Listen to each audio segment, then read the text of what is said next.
مصطلح الذاتوية أصح من مصطلح التوحد، لأن الذاتوية تعني العيش مع الذات أكثر من الخارج. دي برضو غلط، هي مش فكرة إن الشخص بيعيش مع ذاته، فكرة إن الشخص بس مختلف عقليا. الأمراض العقلية بتختلف من حد لحد من حيث الأعراض وطريقة العلاج. أيوة، بس زي ما قلت من حكاية أمراض عقلية أو اللي هي المنتل إلنسز، إحنا قلنا إن هي المنتل إلنسز بتأثر في الإدراك المعرفي cognitive perspective، إنما التوحد بيأثر في الأداء مش الإدراك.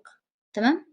فعندنا الأمراض العقلية بتأثر في الإدراك، إنما التوحد بيأثر في الأداء. عشان كده هم مش حاطينها تبع الأمراض العقلية، أو يعني في فئة من الناس مش حاطينها تحت الأمراض العقلية، لأن الشخص المتوحد بيعمل نفس الحاجة اللي أنت بتعملها بس بشكل مختلف، لكن بيعمل نفس الحاجة.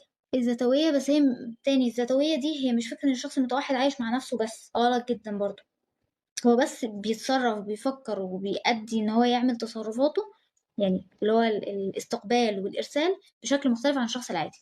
يعيش مع ذاته يعني يسرح مع أفكاره الداخلية أكثر من تفاعله. لا، برضو مش شرط إن الشخص مجرد إن هو يسرح مع أفكاره الداخلية، لأن هو بيكون بيتواصل عادي، أو أيا كان عادي. كلنا بنفكر جوانا، مش الشخص المتوحد بس، وكلنا بنسرح، وكلنا عندنا داي دريمينج والكلام ده كله.